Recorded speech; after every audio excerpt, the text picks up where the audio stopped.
It's appropriate at this time to rewind the highlight reel to give a better understanding of the events that led us to the dedication of this state-of-the-art football soccer facility.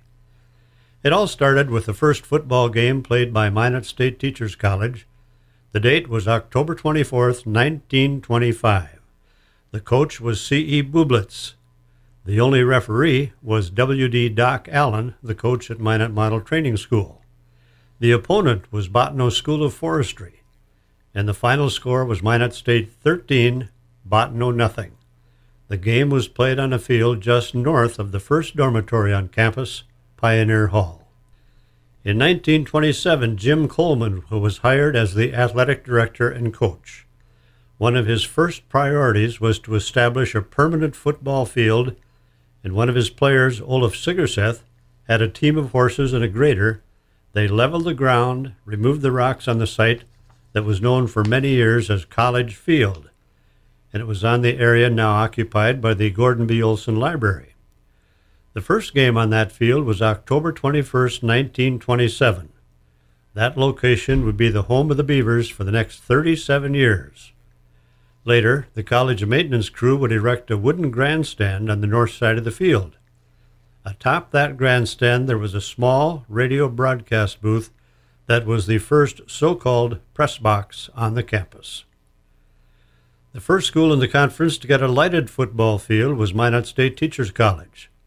With the financial help of the local Lions Club, the lights were purchased and installed in 1930, and the first night game ever played in northwest North Dakota was on October 10th, 1930, and the Beavers beat Mayville 12-0.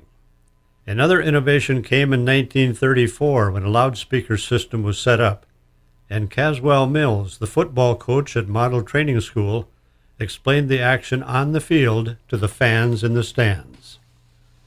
The first electric scoreboard was installed in time for the game against Spearfish, South Dakota, on September 1st of 1936.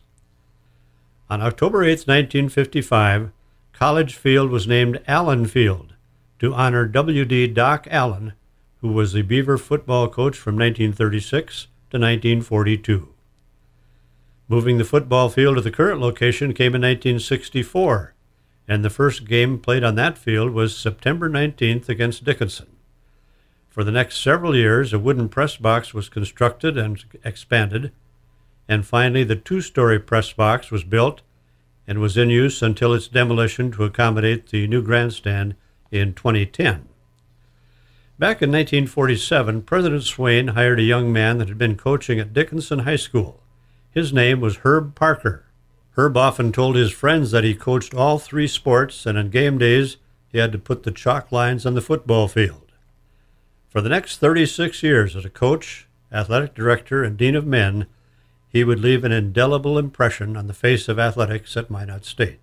He retired in 1983, and at its September meeting that year, the Board of Higher Education authorized this facility to be named in his honor. There was a complete renovation of this facility with the installation of a state-of-the-art field turf, a new grandstand with chairs and back seats, and placement of the light standards outside the sight lines. The dedication was on the evening of August 26th of 2010. For the last 4 years, the press box functions have been performed from temporary quarters, and in the past 2 years from a construction trailer located at the northwest corner of the football soccer field.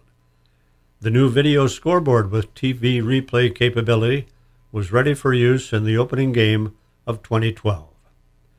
So we dedicate this magnificent football soccer facility to the thousands of young men who have played for 19 coaches in front of millions of fans at 3 different sites over the span of 90 years. And the inspiration remains the same. Go